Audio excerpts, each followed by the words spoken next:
이 역대기라고 하는 책은 이스라엘의 어떤 정체성을 회복하고 또 그 정체성을 밝혀주는 그런 책이 바로 역대기입니다.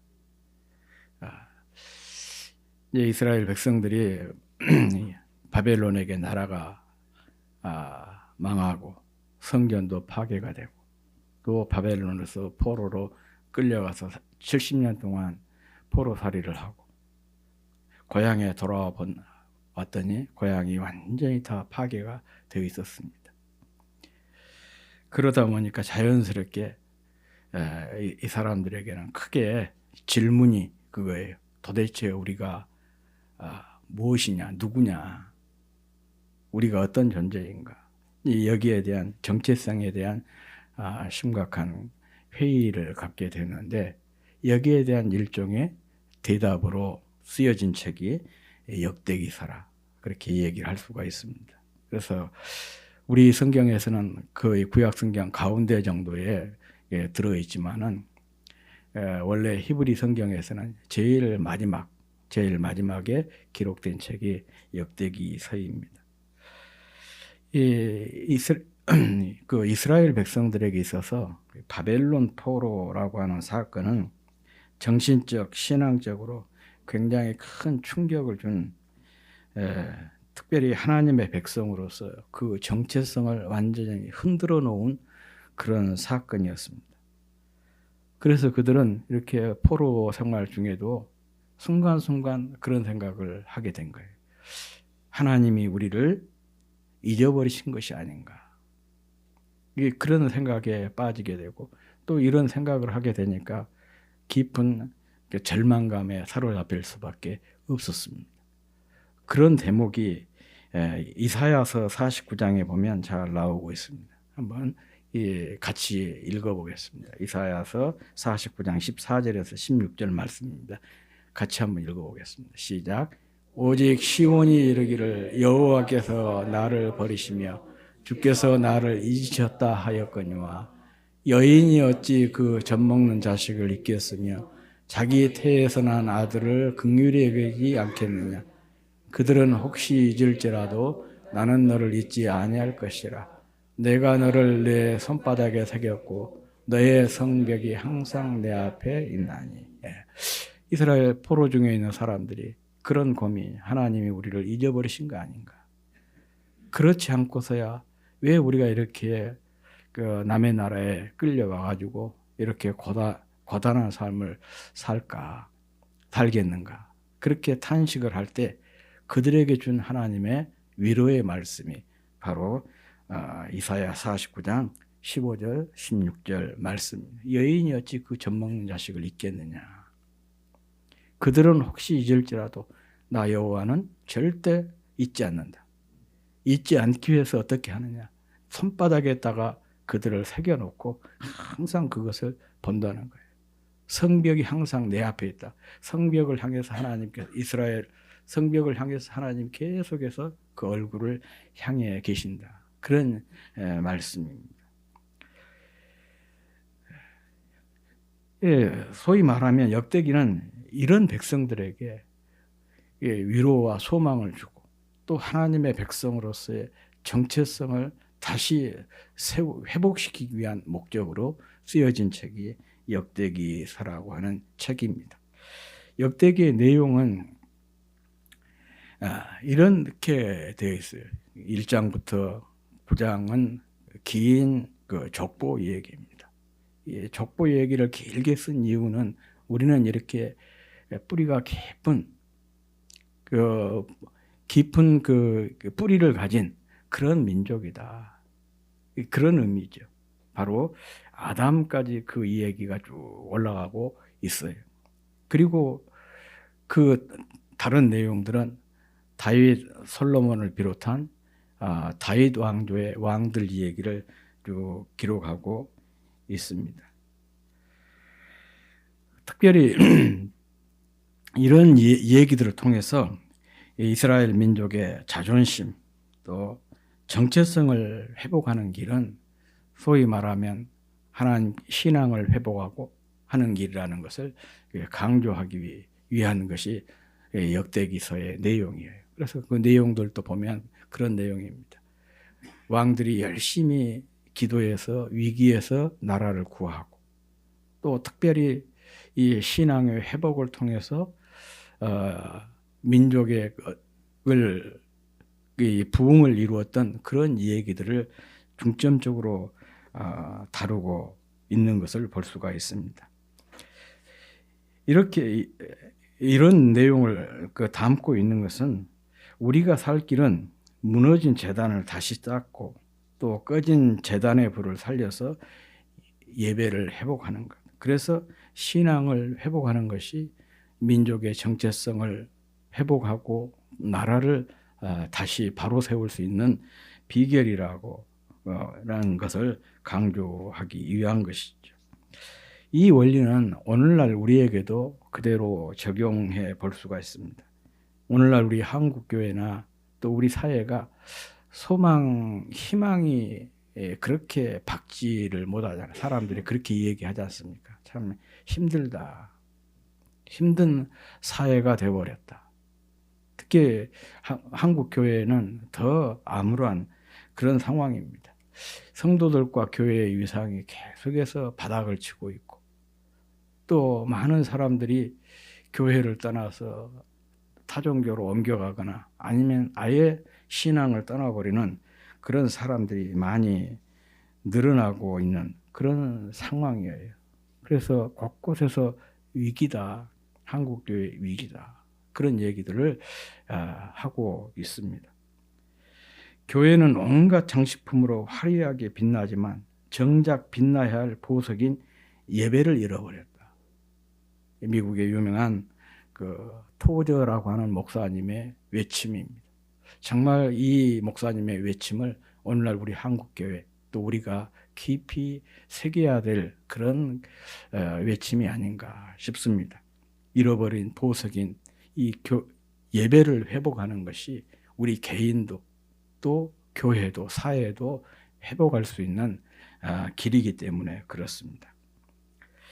오늘 본문은 사울의 실패에 대한 이야기입니다.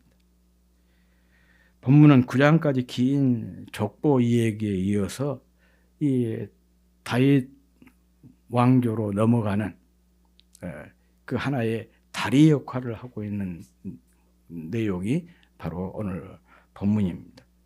우선 여기에서 이렇게 사울 왕가의 그 비참한 최후와 함께 사울이 실패한 이유를 소개를 하고 있습니다. 다시 말하면 사울의 실패를 통해서 다윗의 승승장구를 이야기하기 위함인 것입니다. 그리고 이어서 어떻게 하면 우리가 이렇게 포로로 완전히 바벨론 포로로 망가진 이 나라를 다시 회복할 수 있을 거냐, 거기에 대한 하나의 방법을 제시하고 있는 내용이기도 한 것입니다. 오늘 본문은 사울이 실패한 이유를 한마디로 이렇게 말씀을 하고 있어요. 사울이 죽은 것은 여호와께 범죄하였기 때문이다. 이 사울의 실패 이유를 딱 범죄로 규정을 하고 있고, 그러면 구체적으로 그가 지은 죄가 뭐냐, 두 가지로 이 얘기를 하고 있습니다. 하나는 하나님의 말씀을 지키지 않는 것이고, 두 번째는 하나님께 묻지 않은 것이다. 그렇게 오늘 본문은 규정을 하고 있습니다. 그런데 결국 이 두 가지는 한 가지예요. 하나님께 묻지 않는 것입니다. 하나님께 묻지 않으니까 하나님의 말씀을 지킬 수가 없었던 것이죠. 이것이 바로 사울이 또 그의 왕가가 비참하게 패망하게 된 원인이고, 그리고 그의 왕권이 다윗에게 넘어가게 된 이유인 것입니다. 이것은 마치 이것과 같아요. 집안에 부모님이 계시는데 집안의 중요한 대소사를 부모님과 의논하지 않고 이웃집 아저씨, 아주머니에게와 의논한 것과 같습니다. 한번 생각을 해보십시오. 부모가 멀쩡히 살아 계시는데 중요한 집안의 대소사를 이웃집 아주머니 아저씨에게 의논을 하고 그렇게 해서 일을 처리해 나간다. 부모 입장에서는 기가 막힌 일이죠. 살아도 산 것이 아니야. 자기들을 그림자처럼 그 투명 인간처럼 그렇게 대접을 하는데 그렇게 어떻게 살겠습니까? 마치 이스라엘 백성들이 사울이 범죄가 이와 같은 것입니다. 하나님께서 그를 왕으로 세웠는데 그 하나님 제쳐두고 신접한 여인을 찾아가서 신접한 여인에게 묻는 그런 그 사울의 모습을 볼 수가 있는 것이죠. 그런데 이것은 여기서 이런 사울의 태도는 단순히 사울 한 사람에 대한 얘기가 아니고 이게 바로 사울의 당시 이스라엘 백성들의 모습을 사울이라고 하는 한 개인을 통해서 우리에게 보여주고 있는 것입니다. 당시 이스라엘 백성들의 상황이 그랬다는 것입니다. 하나님의 선민인데 선민이라면 당연히 하나님께 묻고 하나님을 찾고 또 하나님을 의지하면서 살아야 되는데 하나님을 제쳐두고 우상을 찾아가고 우상에게 묻고 우상을 의지하는 것이었습니다. 바로 이것이 이스라엘이 망한 이유였던 것입니다. 이 하나님께 묻는다는 것이 뭐냐? 하나님께 묻는다는 것은 하나님을 찾는 것이고 하나님을 구하는 것이고 하나님을 의지하는 것입니다. 다시 말하면 이것을 더 이제 현재 우리의 삶에 적용을 해보자면 그런 의미예요. 기도하는 삶, 예배하는 삶을 뜻하는 것입니다. 이것을 히브리어로 다라시라고 얘기를 해요. 한번 보여주십시오. 다라시. 이 다라시라고 하는 단어가 참 그 의미가 여러 가지가 있어요. 묻다, 찾다, 구하다, 의지하다. 묻는 것, 찾는 것, 구하는 것, 의지하는 이런 모든 행위들이 무엇을 의미하냐? 기도하는, 기도 생활을 의미하고 예배 생활을 의미하는 것이죠.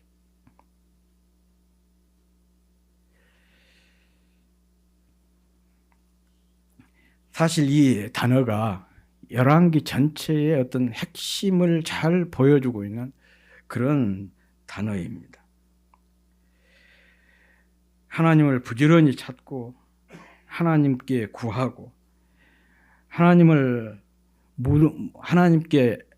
의지하는 왕은 하나님으로부터 복을 받고 그렇지 않은 왕들은 징계를 받았다라는 것이 소위 말하면 열왕 역대기서의 내용이에요. 그리고 그 기준은 기도이고 또 예배인 것이죠. 결국은 하나님을 찾고 하나님을 구하고 하나님을 의지한다는 것은 기도한다는 것이고 기도 생활을 통해서 예배 생활을 통해서 나타나게 되는 거 아니겠습니까? 그 예가 가깝게는 바로 사울을 통해서 우리가 이것을 확인할 수가 있는데 사울의 문제점이 바로 이것이었어요.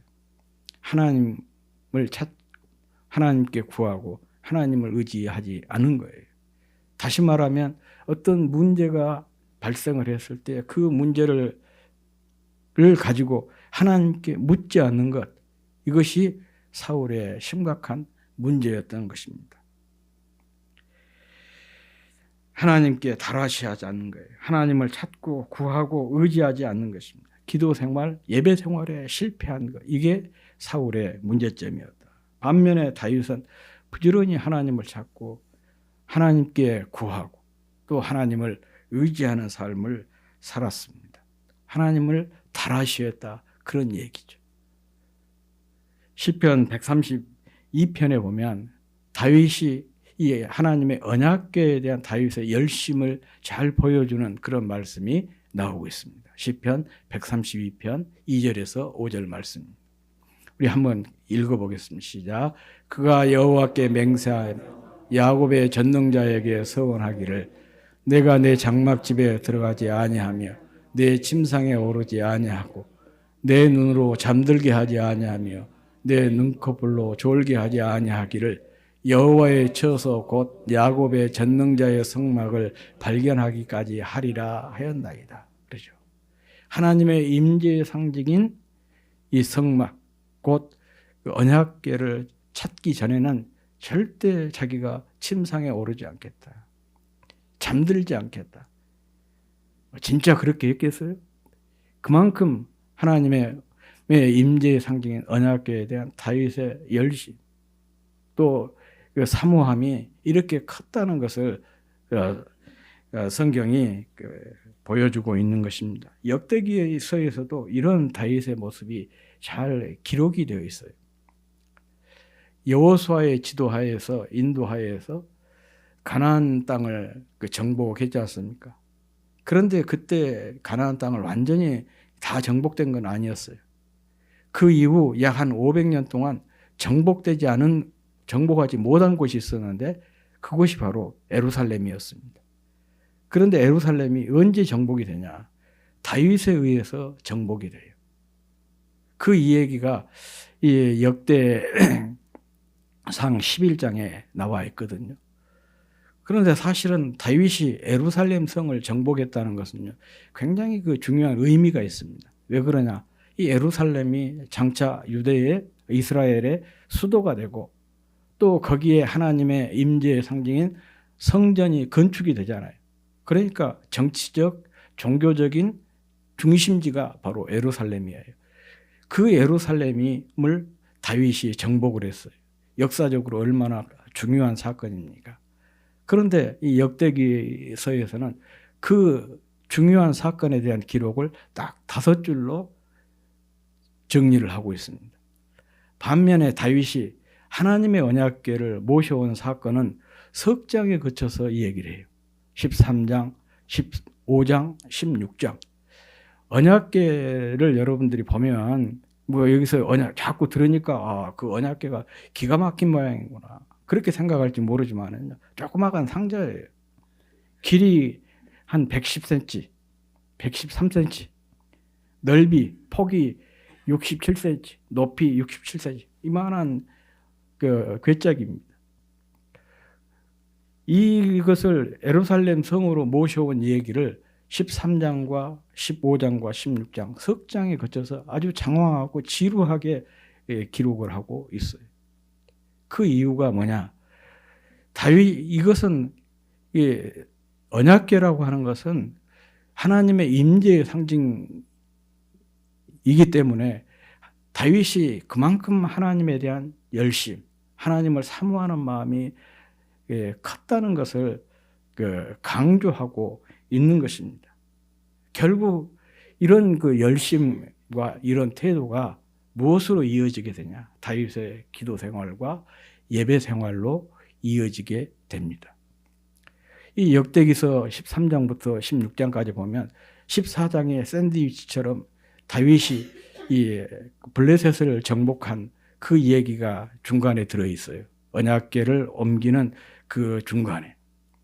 거기에 보면 14장에 보면 다윗의 이렇게 기도하는 모습이 간단하게 이렇게 묘사가 되어 있는데 블레셋 사람들이 쳐들어왔을 때 다윗의 태도가 나와요. 10절에 보면 다윗이 하나님께 물어 이르되 그랬어요. 그리고 또 14절에도 다윗이 또 하나님께 묻자온데 그렇게 기록이 되어 있습니다. 왕이라고 하는 존재는 고대 세계에 왕이 하는 일은 적군이 쳐들어왔을 때 적군과 맞서 싸워서 백성과 나라를 지키고 구하는 것이 왕의 1차적인 사역이고 임무고 사명입니다. 그러니까 적이 쳐들어와서 왕이 백성을 데리고 군대를 이끌고 나가서 적과 싸우는 것은 너무 당연한 거 아니겠어요? 기도할 필요가 없는 거 아니에요? 그런데 다윗은 적이 쳐들어왔을 때 하나님께 물었다는 거예요. 어떻게 해야 될까요? 그러니까 하나님께서 그들과 맞서 싸우라 그랬어요. 그러면 열심히 가서 싸우면 될 거 아닙니까? 그런데 또 다윗이 기도한 거예요. 어떻게 싸울까요? 다윗이 그것을 몰라서 그렇겠습니까? 다윗은 평생 전장터에서 살았던 그야말로 싸움에 이골이 나는 사람, 전쟁에.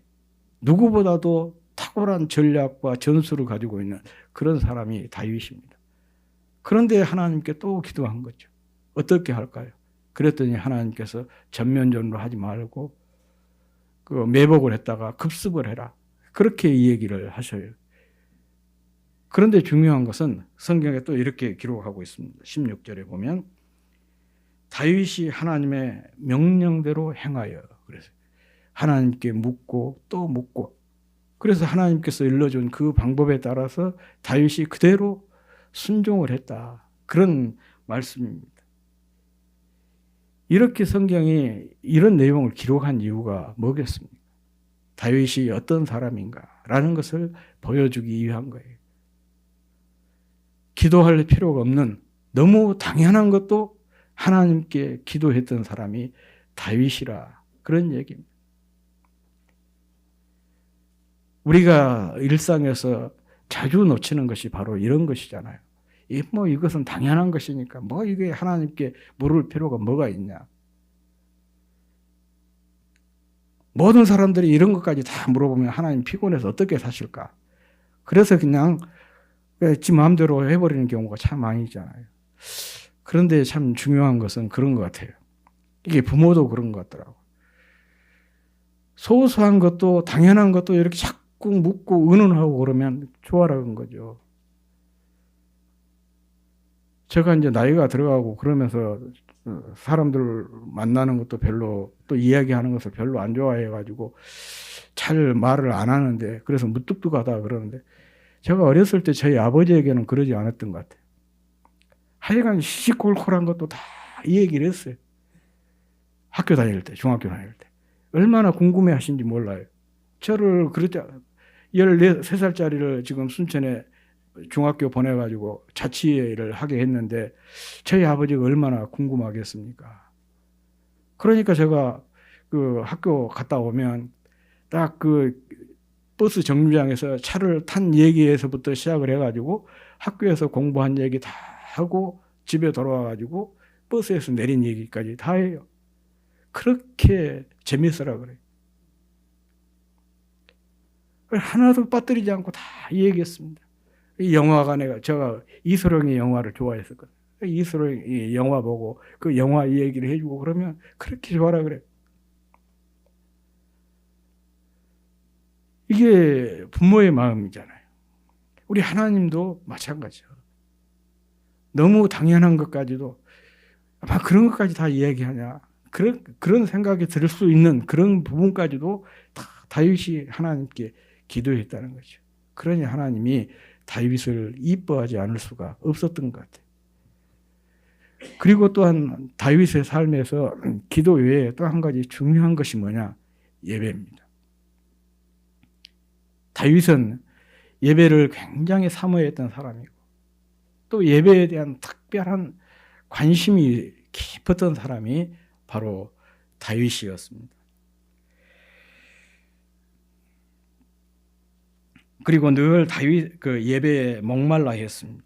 시편에 보면 이런 다윗의 시들 속에서 이런 그 예배를 사모하는 이런 다윗의 마음이 잘 드러난 시들이 참 많이 있습니다. 그래서 심지어는 자기 아들이 쿠데타를 일으켜서 자기를 왕자에서 쫓아내 버렸지 않습니까? 자기 자식에게 왕자를 빼앗기고 얼마나 기가 막혔겠어요.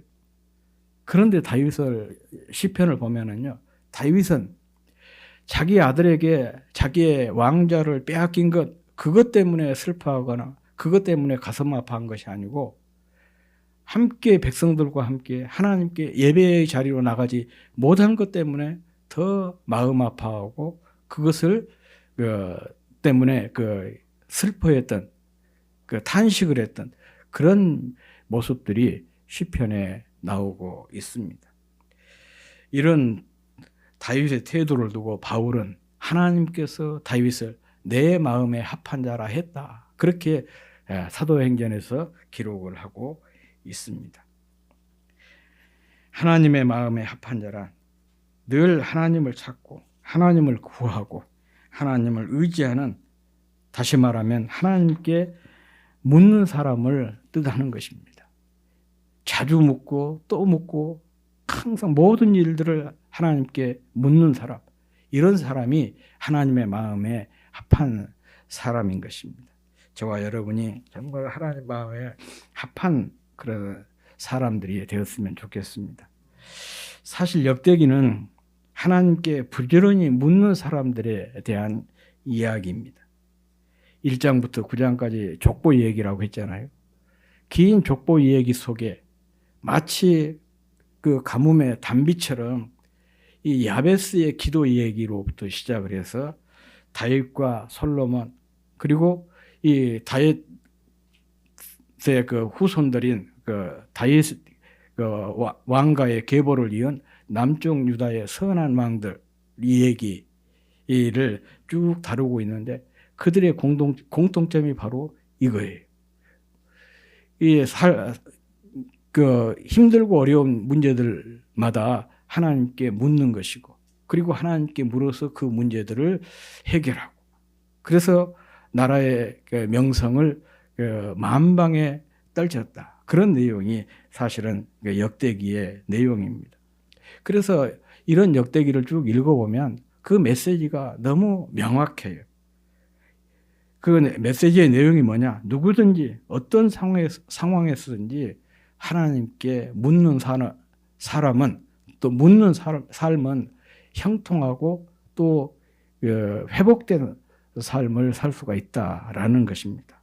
즉 현실이 비록 암담하고 힘들어도 다윗처럼 솔로몬처럼 꾸준히 하나님께 물으면 다윗 솔로몬 시대의 그 영화를 다시 회복할 수 있다. 그런 얘기예요. 이런 소망의 메시지가 소위 말하면 역대기의 주제인 것입니다. 한치 앞을 알 수 없는 이 불확실성이 굉장히 짙은 현실을 지금 우리가 살아가고 있습니다. 이런 상황 속에서 우리가 할 수 있는 일이 무엇이겠습니까? 그건 역시 다윗처럼, 그리고 남유다의 선한 왕들처럼 계속해서 하나님께 달아하셔야 하는 거예요. 하나님께 묻는 것이고 또 하나님께 예배하는 삶을 살아가는 것입니다. 다윗은 적이 쳐들어왔을 때도, 또 끌려간 가족으로 인해 다급할 때도, 사울이 눈앞에 있을 때도 그는 하나님께 물었습니다. 그리고 어떤 상황에서도 항상 예배를 소중히 여기고 또 예배하는 삶에 집중했던 것을 우리가 성경을 통해서 확인할 수가 있습니다. 오늘날 우리가 자주 넘어지는 이유는 하나님께 묻지 않고 자기 생각 또 자기 소견대로 살아가기 때문에 그렇습니다. 그래서 하나님이 안 계신 것처럼 전혀 하나님의 임재를 경험하지 못하고 사는 성도가 우리 주변에 놀라울 정도로 많이 있어요. 이런 사람들은 사실은 성도로 사는 것이 아니라 종교인으로 사는 것이죠. 우리가 흔히 그런 말 하죠. 무늬만 성도다. 그렇게 표현을 하지 않습니까? 믿는 사람 같지만 믿는다기보다는 종교 행위만 열심히 하는 거예요.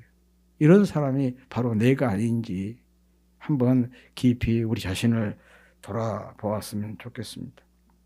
하나님은 우리도 다윗처럼 솔로몬처럼 유다의 여러 선한 왕들처럼 끊임없이 하나님께 묻는 삶을 살기를 원하고 계신 것입니다. 형통의 길, 회복의 길은 하나님께 묻는 데 있습니다. 부지런히 묻고 자주 묻고 심지어는 당연한 것도 하나님께 묻는 것, 이런 삶을 하나님은 기뻐하시고 또 이런 사람에게 회복의 은혜, 부흥의 은혜를 허락하시는 것입니다. 그리고 예배를 사모하고 예배에 헌신하는 이런 사람들을 찾고 계시고 또 이런 사람을 통해서 하나님의 소중한 일들을 이루어 가시는 것을 우리가 확인할 수가 있습니다.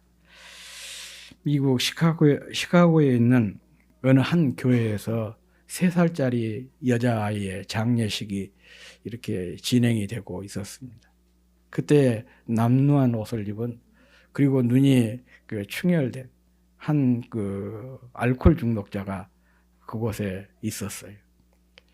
이 알코올 중독자는 사람들이 이렇게 함께 이제 장례식에서 그 중에 기도할 때 이 죽은 아이의 시신에 그 심겨져 있던 신을 벗겨가지고 그것을 팔아서 술을 마셨어요. 그런데 그 알코올 중독자가 누구냐? 그 아이, 죽은 아이의 아빠였던 거예요. 그리고 20년이 지났습니다.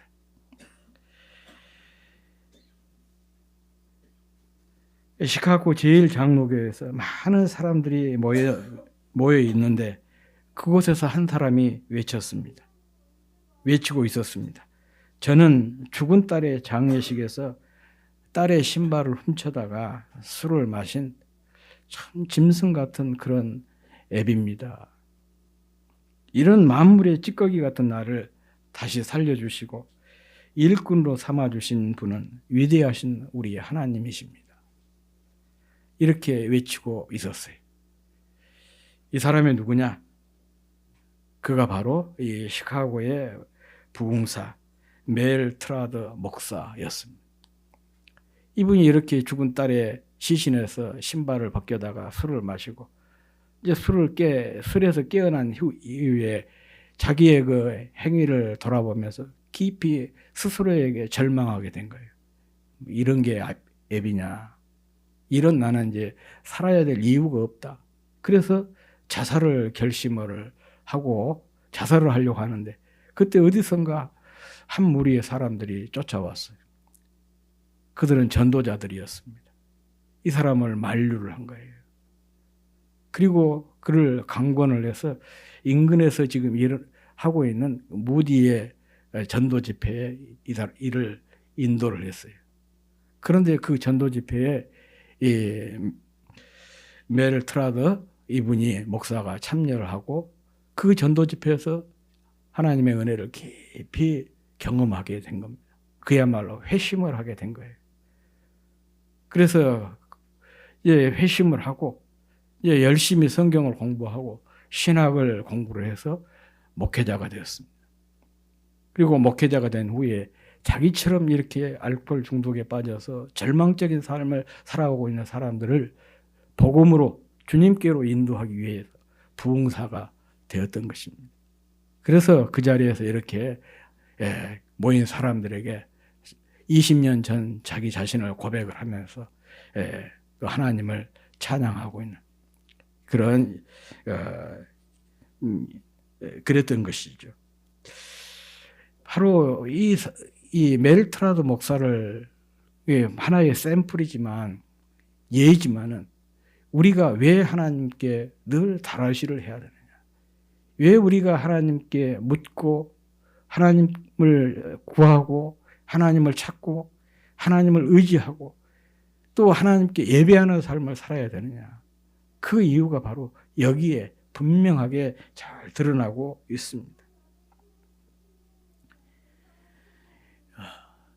우리가 이렇게 하나님께 물을 때 정말 하나님께 기도하고 예배할 때 우리의 삶에 진정한 회복과 변화가 있어요. 물론 제가 지난주에 그 개구리, 그 전갈과 개구리 그 동화를 통해서 참 사람 잘 바뀌지 않는다. 그런 얘기를 했죠. 그렇습니다. 사람 쉽게 바뀌지 않습니다. 특별히 어떤 교육이나 제도나 또 시스템 가지고 사람 바뀌는 거 아니에요. 만약에 어떤 시스템을 통해서 교육을 통해서 사람이 바뀐다고 했다면은 이 세상에 성자 아닌 사람이 아무도 없을 것입니다. 얼마나 우리가 많은 사람들이 고등교육을 받고 있어요. 그런데 그렇게 좋은 교육을 받고도 또 좋은 어떤 여건, 환경 속에서 사는데도 범죄가 끊이지 않고 범죄자들이 날로 늘어나고 있는 그런 형국 아니겠습니까? 이런 것으로는 사람을 바꿀 수가 없어요. 그런데 사람을 바꿀 수 있는 유일한 분이 계시는데 그분이 바로 하나님이라는 거예요. 이렇게 멜 트라더와 같은 이런 사람도 바꾸신 분이 만물의 찌꺼기만 또 못한 쓰레기만도 못한 이런 사람도 바꾸어서 아름다운 주의 직분을 사역을 감당하는 이런 사람으로 바꾸시는 분이 바로 우리 하나님이에요. 그래서 우리가 이 하나님께 날마다 달아시 해야 한다는 것이죠. 그리고 또 우리가 늘 이 하나님 앞에 기도하고 예배해야 될 이유가 바로 이것입니다. 이것은 우리 모두가 반드시 회복해야 될 보석인 것입니다. 그러면 우리 개인도 가정도 또 교회도 우리나라도 회복이 되고 부흥이 될 것입니다. 바로 역대기가 우리에게 주는 메시지이고 또 비전이고 비결인 것입니다. 정말 하나님을 늘 달아시하는 저와 여러분의 삶이 될 수 있기를 주의 이름으로 축복합니다.